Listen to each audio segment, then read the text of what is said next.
ఓం నమ శివాయ. ఓం శ్రీమాత్రే నమ. సర్వమంగళమాంగళ్యే శివే సర్వార్థ సాధకే శరణ్యే త్ర్యంబకే దేవి నారాయణి నమోస్తుతే. సో అందరికీ నమస్కారం. సో ఈరోజు మనము ముఖ్యమైన అంశం ఏంటంటే గోచారంలో కుజుడు ప్రవర్తన ఎలా ఉంది అదంతా మనం ఈరోజు తెలుసుకుందాం.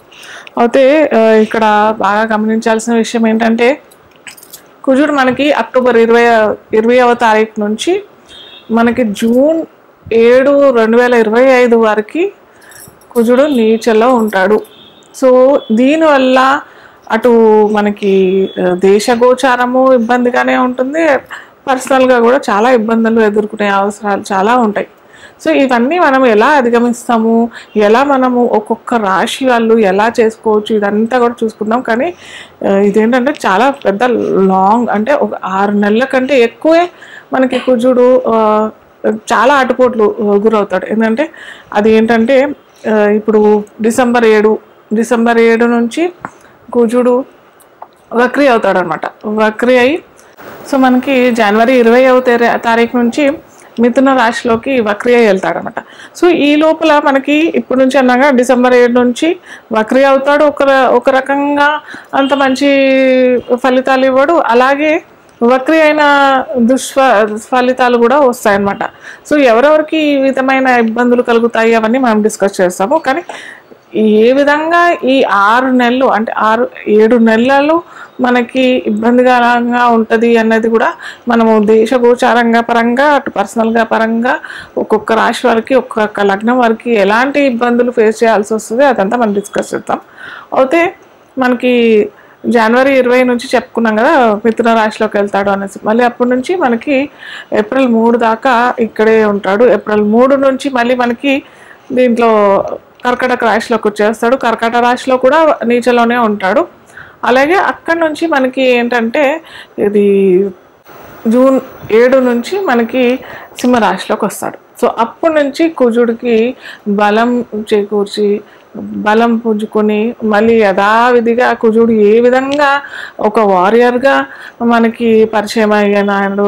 సో అలాంటి ఫలితాలు మళ్ళీ మనము చూస్తామన్నమాట. అది ఎప్పుడు జూన్ 7 నుంచి 2025 వరకు.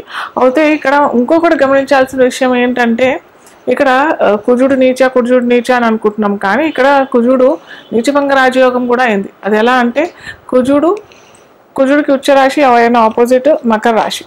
సో మకర రాశ్యాధిపతిని చూస్తాడు కాబట్టి మకర రాశ్యాధిపతి అయిన శని ఇప్పుడు ప్రస్తుతం కుంభంలో ఉన్నాడు కాబట్టి కుంభంలో మనకి వక్రి నుంచి వెళ్ళిపోయాడు కాబట్టి శని కుంభరాశిలో ఉన్నాడు. సో కుంభంని చూస్తాడు కాబట్టి మనకి నీచభంగ రాజయోగం అవుతుంది. కాబట్టి మనకి అంత నీచమైన ఫలితాలు మటుకు ఏం కనిపించవు. కాకపోతే దేశగోచార పరంగా చూసినట్టయితే మనకి భూములు కొనుగోలు తక్కువ ఇవ్వడం, భూములు రేట్లు చాలా అంటే రియల్ ఎస్టేట్ పరంగా చూసినప్పటికీ అంత మార్కెట్ లేకపోవడం.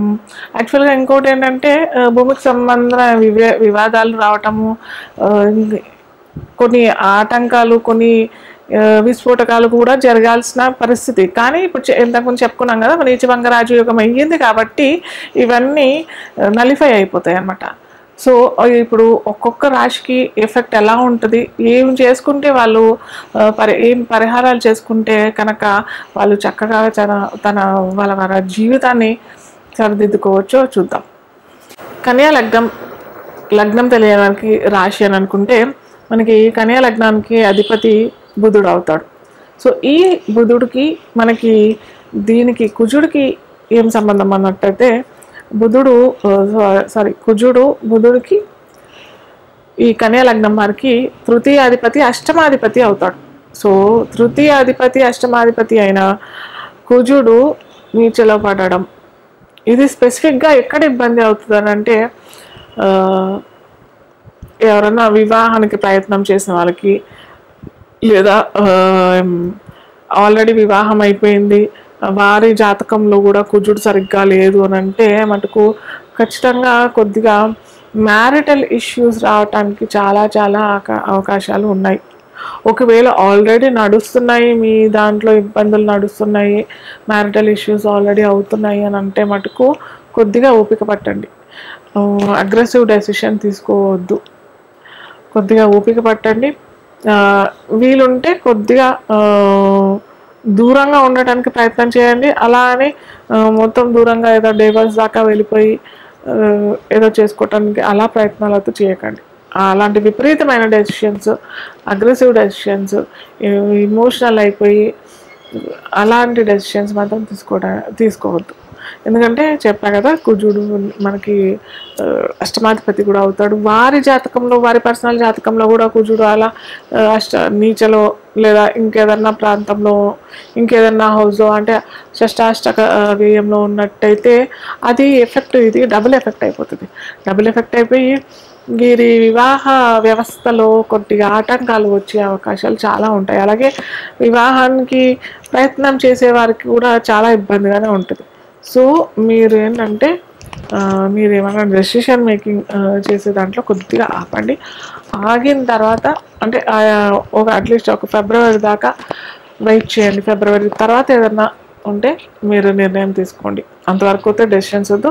అలాగే వీరేంటంటే కన్యా లగ్నం మరియు చాలా ఎక్కువగా దీంట్లో ఉంటారు బిజినెస్లో.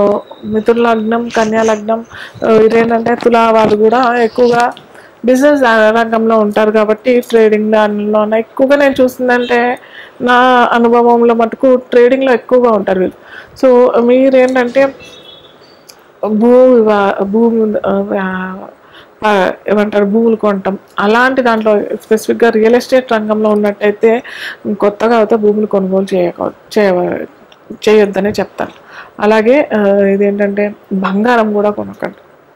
ఎందుకంటే మనకి మీరు భారీగా నష్టపోయే అవకాశాలు స్పెసిఫిక్గా ఈ కన్యా లగ్నం లేదా బంగారం వర్తకులు అయి ఉంటే మటుకు భారీగా బంగారం కొని పెట్టుకోవడం మటుకు నాట్ దట్ గుడ్ సజెస్టబుల్. అలాగే స్టాక్ ఎక్స్చేంజ్ స్టోర్స్లో ఉన్న వారికి కూడా ఎక్కువగా ఇన్వెస్ట్మెంట్ చేయడం మటుకు అంత మంచి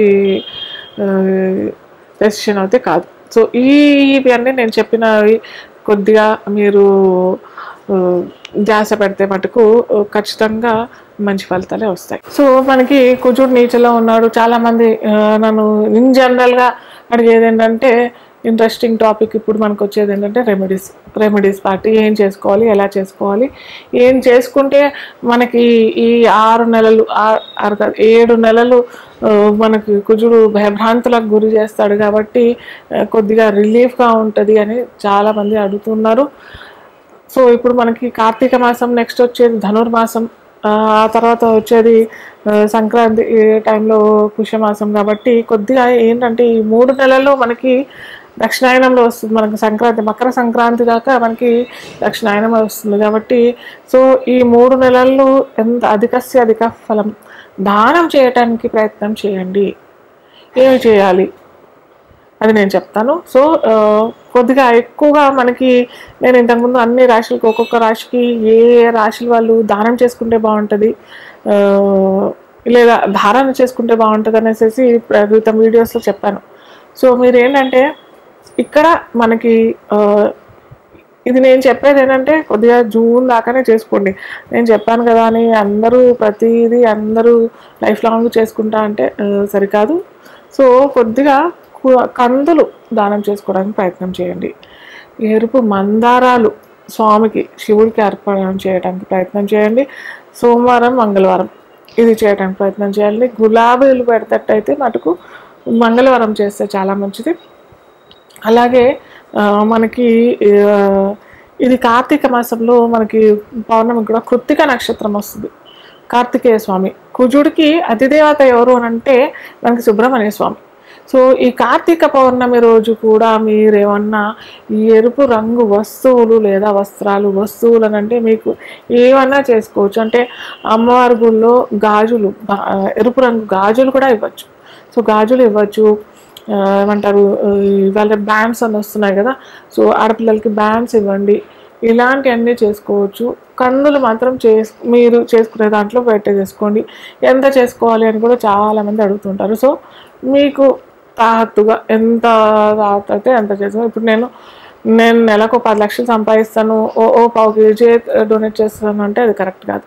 అలా అని 10 ఏళ్ళు సంపాదించే వ్యక్తి నేను నెలకి 2-3 కిలోలు దానం చేస్తానంటే అది కూడా సరికాదు. సో మీకు ఎంత చేత అవుతే అంత చేసుకోండి. కాకపోతే 250 గ్రాములు అంటే పావు కేజీ చేసుకుంటే మటుకు, అంటే మనం చేసింది ఆ బ్రాహ్మణ కుటుంబంలో అయినా లేకపోతే ఇంకెవరైనా ఆ రోజు వాళ్ళు ఆ పప్పు లేకపోతే ఇంకేదన్నా వండుకుంటారు కదా. సో వండుకునేటట్టుగా ఆ బ్రాహ్మణ కుటుంబానికి మనం ఇచ్చినట్టయితే మంచి ఫలితాలు వస్తాయి. సో ఇవి చేసుకుంటానికి ప్రయత్నం చేయండి. అలాగే భూ సేకరణ మాత్రం చేసుకోకపోవడం మంచిది ఈ 6 నెలలు.